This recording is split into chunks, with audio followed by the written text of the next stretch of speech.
Ferme les yeux un instant. Imagine un enfant. Il vient d'arriver dans sa nouvelle maison. Les bras se tendent vers lui. Les voix sont douces, les sourires bienveillants. Mais lui, il reste figé. Son regard est fuyant. Il ne tend pas les bras en retour. Il devrait être heureux, non? Il est aimé, attendu, chéri. Alors pourquoi refuse-t-il cet amour qu'on lui donne? Parce que l'amour seul ne suffit pas. On l'entend souvent, tout ira bien avec de l'amour. Avec de l'amour, tout ira bien. L'important, c'est d'être entouré et aimé.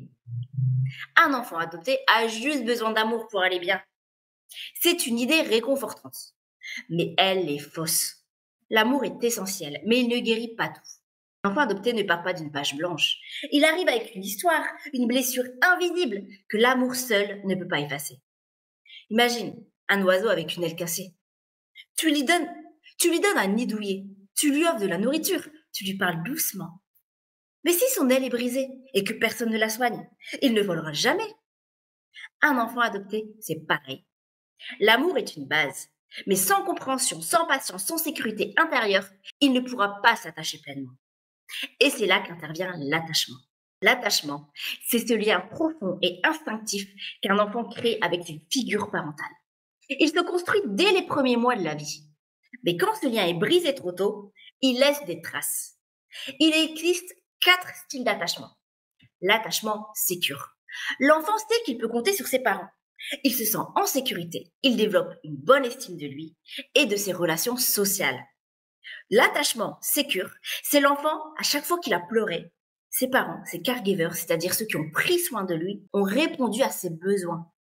Qu'est-ce que ça signifie pour l'enfant? Ça signifie que ses besoins et ses émotions sont valables, il peut les montrer et donc il peut les exprimer et les partager. Parce que derrière, dès qu'il les montre, dès qu'il les ressent, quelqu'un répond. Qu'est-ce que ça lui offre? Ça lui offre cette possibilité d'aller explorer le monde. Pourquoi?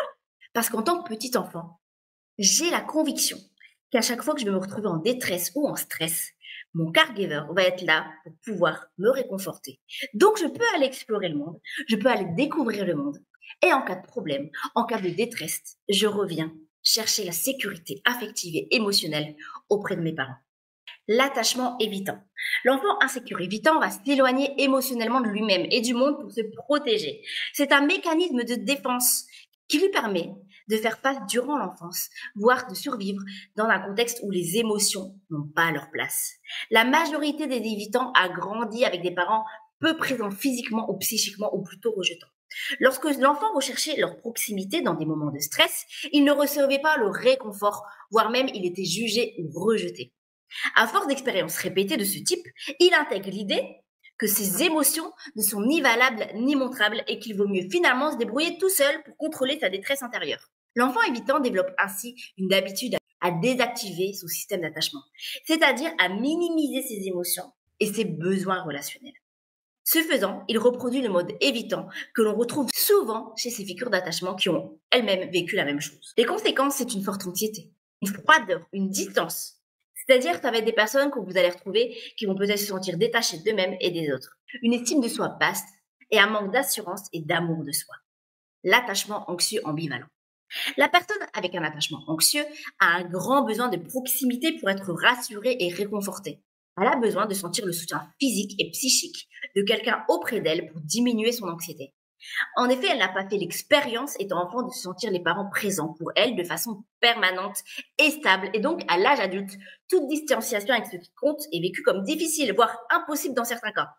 L'anxieux n'a pas vécu suffisamment d'expériences sécurisantes avec ses parents dans lesquelles il a pu sentir qu'ils étaient là pour lui, quoi qu'il arrive. Qu'ils protégeaient et veillaient sur lui de manière constante, en le prenant en compte de manière adaptée. Et surtout en prenant en compte ses besoins de manière adaptée. Souvent, ces caregivers ont eux-mêmes eu un attachement ambivalent. Face à des caregivers peu cohérents, plutôt instables, vite débordés par leurs émotions et parfois trop protecteurs, ils ont tendance à leur transmettre la peur du monde extérieur et de l'avenir. Donc l'enfant va opter inconsciemment pour une stratégie d'hyperactivation de son système d'attachement, à maximiser ses comportements d'attachement afin d'alerter ses figures d'attachement pour recevoir de l'attention. Comme autre conséquence, on peut retrouver de la dépendance affective, de la jalousie, de la possessivité, de la recherche d'exclusivité. C'est des traits qui sont très présents, voire encore plus présents en cas de stress. Mais on peut retrouver aussi beaucoup de comportements de dépendance en général, à l'alcool, au tabac, au sexe, aux jeux vidéo, à quoi que ce soit. Parce qu'en fait, vu que j'ai besoin de la protection de quelqu'un pour pouvoir déstresser, pour pouvoir m'apaiser, quand je grandis et que je me sépare de mes caregivers, à un moment donné, je vais quand même avoir besoin de cette protection. Je vais avoir besoin de cette dépendance. Si c'est plus à quelqu'un, ça peut être à un produit. Et enfin, l'attachement désorganisé. L'attachement insécure désorganisé est observé chez les individus ayant rencontré des perturbations ou des traumatismes dans leur relation précoce avec leur figure d'attachement. Ça va résulter en général d'abandon, de maltraitance, de négligence ou d'autres formes d'interaction perturbantes. En gros, les désorganisés cumulent des comportements de l'anxieux évitant et de l'anxieux ambivalent. Donc l'enfant insécure désorganisé, il va présenter des signaux contradictoires dans ses comportements. Il peut rechercher la proximité tout en montrant des signes d'évitement ou de résistance. L'ambivalence est centrale dans ces relations, entraînée par la confusion entre le besoin de se rapprocher pour obtenir du réconfort et la peur ou la méfiance vis-à-vis de la figure d'attachement. L'impact sur le système d'exploration est notoire. L'enfant peut avoir du mal à explorer son environnement de manière autonome, étant donné l'insécurité qu'il ressent. La capacité à mentaliser peut également être altérée, menant à des interprétations erronées ou fragmentées des situations ou des relations. Ça fait régner le chaos dans la vie des personnes dont les émotions sont imprévisibles, parfois excessives et dévastatrices, de la rage, du désespoir, de la honte, de la culpabilité toxique. Et parfois, elles peuvent paraître absentes. La personne peut paraître déconnectée de la réalité et peut évoquer un vide qui va désarçonner tous les autres. Par contre, lorsque le stress n'est pas trop élevé, la personne reste relativement stable, organisée psychiquement, soit sur un mode évitant, soit sur un mode ambivalent. Alors bien sûr, vous allez me dire, ces moments de désorganisation peuvent venir chez n'importe qui, y compris chez des personnes sécures. Et c'est tout à fait vrai. Seulement, pour les personnes avec un attachement désorganisé, cette fenêtre de tolérance est réduite. Plus encore chez les anxieux et les évitants. Ça signifie que leur capacité de flexibilité, d'adaptabilité est beaucoup plus faible. En conclusion, le désorganisé, il vit un paradoxe entre besoin et rejet des liens. Il a une image de lui instable et négative. Il peut soit se mettre dans des crises et des colères, c'est-à-dire une hyperactivation anxieuse, soit dans un mode mutisme et isolement, c'est-à-dire une désactivation évitante. Beaucoup d'enfants qui ont été adoptés développent un attachement anxieux ou évitant en fonction de leur vécu. Et c'est pour cela que parfois un enfant adopté peut refuser l'amour qu'on lui donne. C'est un paradoxe cruel. Un enfant adopté désire être aimé, mais il en a peur. Que l'amour, c'est un risque. Quand on a connu l'abandon, on sait que les liens peuvent être brisés. Alors inconsciemment, l'enfant peut se dire « Si je ne m'attache pas, je ne souffrirai pas si on m'abandonne à nouveau. » Un enfant qui repousse l'amour peut être un enfant qui teste ses parents. Est-ce que tu vas rester, même si je te rejette? Est-ce que tu vas m'aimer, même si je suis dur avec toi? C'est une manière inconsciente de se protéger, de vérifier si l'amour est stable. Et pour les parents qui adoptent, c'est difficile. Ils donnent tout leur amour, mais ça ne semble jamais assez.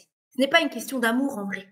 C'est une question de sécurité intérieure. L'enfant a besoin de comprendre au plus profond de lui que cet amour est solide et inconditionnel. Alors comment on fait pour construire une relation solide malgré les blessures? Comment créer un lien stable quand il y a des blessures invisibles? Être patient. Première chose, l'attachement prend du temps. Un enfant adopté ne va pas s'attacher immédiatement. Il doit d'abord apprivoiser l'amour qu'on lui donne. Ensuite, ne pas prendre les réactions de l'enfant comme un rejet personnel. Si un enfant repousse l'amour, ce n'est pas contre ses parents qui l'ont adopté. C'est une peur inconsciente, un mécanisme de protection. Ensuite, rassurer sans étouffer. Un enfant avec un attachement anxieux a un besoin d'être rassuré. Mais trop d'amour fusionnel peut renforcer son insécurité. Ensuite, mettez des mots sur les émotions. Parlez d'adoption, d'attachement. Expliquez à l'enfant pourquoi il ressent ses peurs. Ça va l'aider à se comprendre lui-même. Ensuite, accepter que l'amour, parfois, ne suffit pas. Et c'est peut-être le plus important. Aimer un enfant qui a été adopté et abandonné, ce n'est pas juste lui donner de l'affection. C'est l'accompagner dans ses blessures. C'est accepter qu'il ait besoin de temps, d'espace et d'un cadre sécurisant. Si je devais résumer cet épisode en une phrase, aimer un enfant adopté, ce n'est pas le sauver. C'est lui offrir un espace où il peut être lui-même avec ses forces et ses failles. L'amour est essentiel, mais ce qui guérit vraiment, c'est la patience, la stabilité et l'acceptation. Alors dans le prochain épisode, on parlera d'un autre sujet complexe, le syndrome de l'imposteur en adoption.